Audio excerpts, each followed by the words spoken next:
Have you ever stopped to think that maybe the world's oldest known book isn't just, some dusty old relic, Mm-hmm.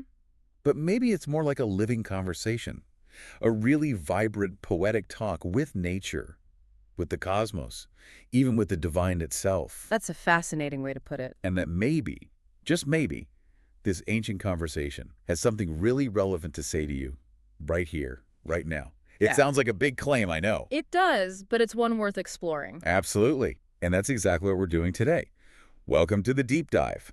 Today, we are plunging right into the Rigveda. I mean, this is a text that's been echoing for over 3,000 years. Incredible time frame. It really is. It's older than so many foundational texts we think of. And it's not just an old book. Imagine it part ancient songbook, part deep philosophical treasure map. And maybe even part cosmic user manual. Exactly, a cosmic user manual. If you really let yourself dive in, our goal today isn't some dry academic breakdown. No, definitely not. We want to give you a shortcut, really. A way to grasp the core insights about life, purpose, the universe, straight from these incredibly early thinkers. We're digging for those surprising bits, the timeless ideas that still hit home today. That's spot on. The Rigveda isn't just old, it's foundational. It is the oldest of the four Vedas, the absolute bedrock of Hindu philosophy and spirituality. And its influence just ripples outwards. Huge, right? Oh, immense. We're talking over 1,000 hymns, suptas they're called. 1,000, wow. Yeah, and organized into 10 books or mandalas. But what's really key here, and maybe surprising, is that these aren't just prayers like you might imagine. Okay. They're deep reflections, sometimes questioning, sometimes full of awe.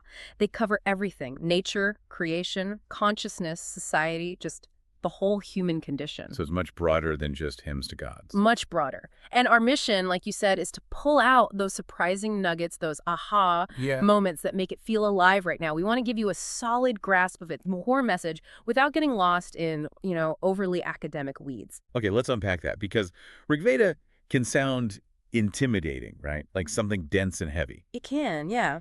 That's a common perception. But the way you describe it, it sounds almost musical, like something meant to be felt, experienced. What is it, really, at its heart? It absolutely has that quality. Yeah. Your phrase, the original mixtape of spiritual thought, is actually pretty brilliant. Well, it sort of feels like that. It does. It's this massive collection, a tapestry woven with praise, but also deep meditations, searching questions, all aimed at this huge range of things. Like what specifically? Well, you have hymns to Agni, the fire, not just fire, but sacred fire, almost alive. Hymns to water, to the dawn, to Vayu, the wind, very elemental. Right, the forces of nature. Exactly. But then it goes deeper. It even talks about the unknown, the one beyond all the gods. It hints at something bigger than the whole pantheon it's celebrating. Okay, that's interesting. It's incredibly comprehensive, yet it feels personal, too, like capturing the human spirit just wrestling with existence itself. And that's where it grabs me. It's clearly not just, hey, gods, give us stuff. There's something much more profound going on. Precisely. The whole feeling underneath it all is what's so significant. It mixes this deep, profound awe with this almost childlike curiosity. It's not a rule book. It doesn't hand you all the answers on a plate. No, thou shalt nots. Not really in that way, no. It's much more about sparking questions. It's like it's saying, wow, isn't this whole existence thing wild? Maybe the best thing we can do is just ask better questions about it. I like that. Asking better questions, not just demanding answers. Exactly. And that approach, encouraging exploration over just accepting dogma, that's what makes it feel so different from a lot of other ancient texts that really wanted to nail everything down. It feels more like an invitation. It is an invitation for you, the listener, to join in that process of wondering rather than just being told what to believe. Okay, I love that idea of a shared journey. So if it's this ancient mixtape, how is it put together? Because you said it's not like a modern book, chapter 1, chapter 2. You mentioned the mandalas. What's the structure? How do we navigate this thing? That's a great question. The 10 mandalas, the books, they aren't really in strict chronological order, like when they were written, and they don't follow a simple A to B logic either. Which, can be confusing if you expect a modern layout. So how should we think about them? Think of them, like you said, as different playlists curated by ancient sages. That's a really good analogy. Each one has its own kind of feel, its own focus. Playlists. Curated playlists. I like that. Yeah. Some are what scholars call family collections. These are hymns passed down within specific families of rishis, the seers, the poets. Ah, so like a family tradition. Exactly. Generations passing down their insights, their poems. Those can feel quite intimate. Others are more focused thematically, almost like concept albums, exploring certain big ideas or really celebrating specific deities. Okay, so not random, but curated with a different kind of logic. Can you give us a feel for the distinct vibes of some of these mandalas? What really makes them stand out? Sure. So mandalas 1 and 10 often feel like the bookends, the intro and outro tracks, maybe. Okay. They're pretty broad, lots of different hymns touching on big ideas. Mandala 1 sort of sets the stage, lots of deities, but also drops some major philosophical hints right there in the mix. Like an overture. Kinda, yeah. Then Mandala 10, at the very end, that's where you find some seriously mind-blowing philosophical stuff, really deep dives, including that famous hymn of creation we have to talk about later. Ah, the one that questions everything. That's the one. It's a finale that really challenges you. Then you've got mandalas 2 through 7. Those are often seen as the core family books. The ones passed down. Right. Attributed to specific seer families. Mm-hmm. And their focus is really strongly on the major deities, the ones central to the rituals and the whole worldview back then. Like Agni and Indra. Exactly. Lots of Agni. The fire god, he's crucial. The messenger to the gods, the heart of the ritual. And Indra, the powerful thunder god, the warrior, protector of cosmic order. Huge figure. And Soma. You mentioned Soma, too. Yes. And Soma, the divine plant, the intoxicating drink. But also, as we'll get into, this profound symbol for ecstasy and enlightenment. So these books, 2 through 7, they give you this deep immersion into that world, the gods they revered, the rituals they performed, showing the specific traditions of these ancient lineages. Got it. And mandalas 8 and 9, are they similar or different? They take a bit of a turn, 8 and 9. They have a really strong focus, especially Mandala 9, almost entirely on Soma. Ah, okay, so really zoning in on that. Completely. And Soma is just fascinating because it has this dual nature. On one level, yes, it's this sacred drink from a plant, used in rituals, known to heighten consciousness, bring inspiration. Like a physical substance. A physical substance, yeah. But at the same time, it's working as this powerful metaphor for enlightenment itself, for that inner awakening, that divine bliss, that creative rush, even altered states that connect you directly. Mandala 9 is practically all about the Soma ritual, its meaning, its power. So the physical and the metaphorical are totally intertwined. Absolutely. It shows how the Rigveda blends the outer ritual with the inner experience, the external action triggering internal transformation. It's seamless. And if you step back and look at the whole collection, the really key insight, woven subtly through all the mandalas, even the ones focused on specific gods, is this constant awareness of something deeper, something beyond the individual god being addressed. It strongly suggests the divine isn't just out there. Not just external. Exactly, not just something separate to be prayed to. The Rigveda keeps hinting that the divine is also intimately connected to you, that it's also inside you. That's huge. Immanence, right? Precisely. That idea of immanence, the divine within it's a thread running through the whole thing, even when it looks like it's all about external gods. And that really sets the stage for later Indian philosophy, where those gods become understood more as aspects of one ultimate reality. It shifts everything from asking for things to self-discovery. It really does. It's a journey inward as much as outward. Wow. That idea of the divine inside you that really resonates. Okay, so we have this structure, this curated mixtape. Let's get into the core philosophies woven through it. What are the big timeless themes that still speak to us? Well, the first one that just hits you with its beauty and depth is this profound sense that nature is sacred and everything is alive. Yes. You mentioned fire, water, wind, dawn, treated like living beings. It feels like more than just personification, doesn't it? No, much more. It's not just giving human traits to inanimate objects. It's this deeply respectful, poetic way of relating to the world. The rishis, these sages, they weren't just observing nature like scientists. They were engaging with it, in communion with it. They saw the cosmos not as dead matter, but as this vibrant, interconnected web of conscious forces. Everything had spirit, intelligence. Can you give an example? Like the dawn oshas. The hymns don't just say, oh, pretty sunrise. They speak of her.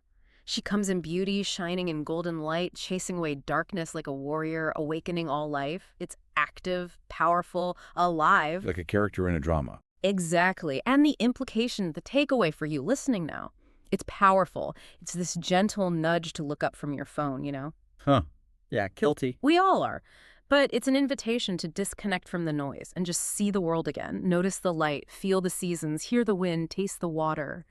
see the sacredness in it all. A radical re-enchantment with reality. I like that phrase. It is. It's seeing nature not as a resource, but as a living presence, worthy of awe, respect, gratitude. It's about listening, feeling your place within it all. That's beautiful. Makes you want to go outside right now. Okay, second big theme. This one feels like a paradox. The divine is many and also one. Ah, yes. This is central. Because you have all these hymns to Agni, Indra, Varuna, Vayu, the whole pantheon, loads of gods. Definitely a rich polytheism on the surface. But then you hinted at this unifying idea underneath it all. Yeah. How does that work? How can it be both many and one without contradiction? This is where the Rigveda just shows this incredible philosophical depth, especially for its age. You're right, it seems contradictory, but it's actually a core strength. Yes, you have vibrant hymns celebrating Agni's transformative power, Indra's strength, Varuna's cosmic order, Vayu's breath of life. Each is revered for their specific role. Right, distinct functions. Distinct functions, distinct powers. But then, woven right into the text, not some later add-on, you find this absolute game-changer of a line in Mandala 1.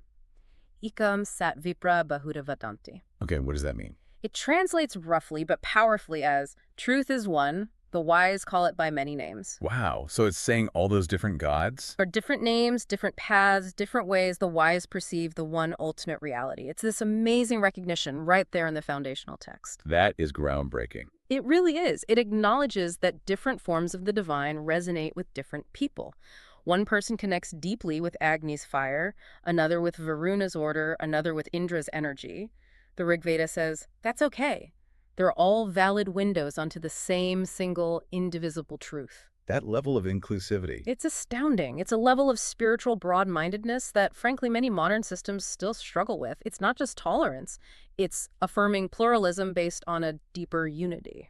So it encourages you to see the universal truth behind the diverse expressions. Exactly. It allows for appreciating different paths without losing sight of the ultimate oneness. It's a profound lesson in non-duality and acceptance that feels incredibly relevant today in our often divided world. It's just stunning wisdom from thousands of years ago. Truly sophisticated thinking. It flips a lot of assumptions about ancient religion. Okay, third theme, and maybe the most surprising for me, how the Rigveda deals with creation. Ah, yes, the mystery. Because most ancient stories, Genesis or myths from elsewhere, they give you the definitive how it all began story. Very clear narratives. But the Rigveda, it seems to embrace creation, is a mystery. The wisdom of not knowing. It absolutely does. And it's one of its most radical and honestly refreshing aspects. You look at the Nasadiya Sukta, the hymn of creation in Mandala 10, it doesn't lay out a neat story. What does it do instead? It asks questions, deep searching questions. What was there before existence? Was there existence? Was there non-existence? How did it all start? It even questions where the gods came from, saying they came after creation. So it puts the gods within creation, not before it. Yes, and it asks, who really knows the ultimate source? And it doesn't give you an answer. It leans right into the uncertainty. It culminates in this incredible moment of intellectual humility, basically saying, who truly knows? Who can say how it all happened? Even the gods came later, so who really knows? Maybe the one who oversees it all from the highest heaven? Maybe even that one doesn't know. Wait, even the creator might not know. That's the jaw-dropping part. It entertains the possibility, hey, maybe we just don't know. And maybe even the ultimate source doesn't have all the answers we think it should. That's incredibly humble. It's profound humility. In a world then and now that craves certainty, especially about origins and faith, the Rigveda just steps back and says, maybe the truth is bigger than our understanding. Maybe it's bigger than any understanding. Wow. It treats not knowing not as a failure, but maybe as a form of wisdom itself. It suggests some mysteries are meant to remain mysteries, to be honored. Embracing that uncertainty might be a path to a deeper wisdom than any neat explanation could offer. That feels like such a powerful counter-narrative to our modern obsession with having all the answers, all the data. It invites awe and wonder to exist alongside inquiry without needing everything to be definitively pinned down. It's okay to just be in the mystery. That takes real confidence for an ancient text to say we don't know about the biggest question of all. Okay, shifting gears slightly, but related to things not being what they seem. Let's talk about the gods again. You said they aren't just Marvel superheroes. Right, definitely not. So how should we understand them? If not literally, then how? As archetypes, metaphors. That's the perfect way to approach it. It unlocks so much more meaning. Yes, they are powerful figures in the stories and rituals, but they consistently carry this deep symbolic weight. They're not just characters acting out stories. So what are they representing? They function as metaphors for inner states, for universal principles, for fundamental forces that work both out there in the cosmos and, crucially, right here inside us in our own experience. Okay, give us an example. Like Agni, the fire god. Perfect example. Literally, yes, Agni is the ritual fire on the altar, the messenger carrying prayers up. He's the hearth fire, sustaining the home. But symbolically. Symbolically, he's so much more. He's the inner spark, that animating consciousness within you. He's transformation there, the power that changes things, like fire changes offerings, or like your own inner fire transforms experiences. And he's the bridge between humans and the divine, that power of awareness connecting finite you to the infinite. So when a hymn says, Agni, come into my home, It's not just about lighting a physical fire, it's an invocation. Ignite my inner awareness. Spark transformation in me. Open the connection to the divine within my own life, my own consciousness. It's about kindling that inner light. so invoking an inner quality, not just an outer deity. What about Indra? Big, strong thunder god, defeats demons. How does he fit? Indra, yeah, the mighty warrior slaying the serpent Vritra, releasing the waters. He's strength, victory, leadership. Sounds pretty literal. On one level. But archetypally, Indra is that fierce willpower we need to overcome obstacles, not just external ones, but maybe more importantly, the internal ones. Like what? Like ignorance, laziness, self-doubt, fear, our inner demons. His victory over Vritra, who holds back the waters, can be seen as the mind breaking through limiting beliefs or emotional blocks to release the waters of creativity, knowledge, flowing consciousness. Yeah. He's that inner resolve you need on any path of growth. The power to push through. Got it. And Soma, you called that one the most fascinating. The drink, but Yeah. also a metaphor. Absolutely fascinating because it's so layered. Yes, it was a real drink used in rituals known to induce altered states, euphoria, insight, Right. tangible. Right. But symbolically, it represents bliss itself, divine inspiration, those ecstatic, unitive moments of connection. It's the flow of spiritual energy, intuitive wisdom, that feeling of inner nectar or joy that can arise in deep practice. It's the essence of spiritual ecstasy, that intoxicating feeling of connection. So the drink is just a trigger or symbol for that inner state. Exactly. And the big insight here, tying it all together, is that these deities aren't just ancient history. They are inner experiences dressed in divine costumes.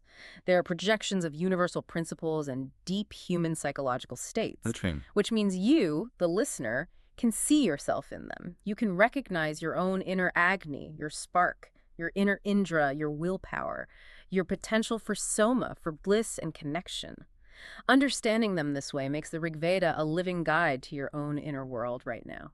That really does bridge the gap. It makes it personal, not just historical. Okay, on that note of things being different than expected, you mentioned some surprisingly progressive threads in the Rigveda. What are those? This is one of those areas where it really challenges stereotypes about ancient religious texts. People often expect rigid rules, hierarchies, patriarchy. Yeah, fire and brimstone Yeah. sometimes. Right.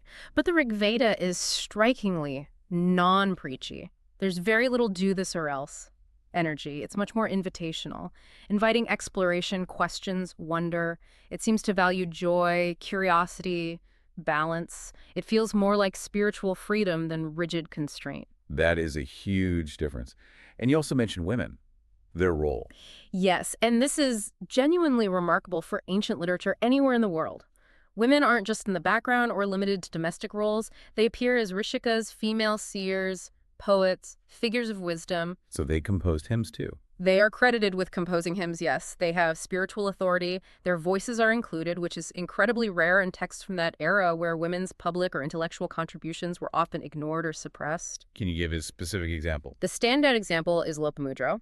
There's a hymn that's basically a dialogue between her and her husband, the famous sage Agastya, A dialogue about what? about really personal things, love, desire, intimacy, and strikingly, about equality in their relationship. She speaks assertively about her needs, her desires, advocating for balance and mutual fulfillment. Seriously, from over 3,000 years ago. Seriously, it's an extraordinary passage. It shows a dynamic where her perspective, her agency, her desires are considered important enough to be recorded in a sacred text. It suggests a view, at least within that tradition, that acknowledged women's voices on deep personal and spiritual matters. It completely busts the stereotype. That is genuinely stunning. A conversation about desire and equality. Ah, wow. It really forces you to rethink assumptions.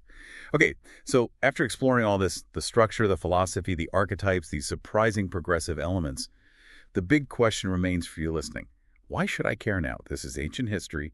How does it connect to my life today? And that's the million-dollar question, isn't it? Why does this matter now? The power of the Rigveda today isn't about adopting ancient beliefs wholesale or following specific rules.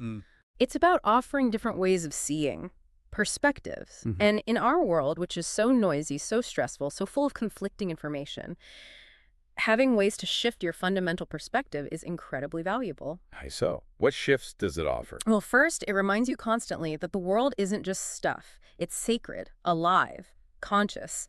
Seeing the world that way, even briefly, can change how you experience everything. A walk outside, a meal, the weather. It brings back wonder. That reenchantment again. Exactly. Second, it reminds you that you're part of something much bigger, not isolated, but interconnected with the cosmos, and that the divine spark is also within you. That can combat feelings of loneliness or meaninglessness. A sense of belonging. A deep sense of belonging. Third, that wisdom of not knowing is okay. That's a huge relief in a world obsessed with certainty. It allows for humility, patience, embracing mystery instead of anxiously needing all the answers now. Takes the pressure off. Totally.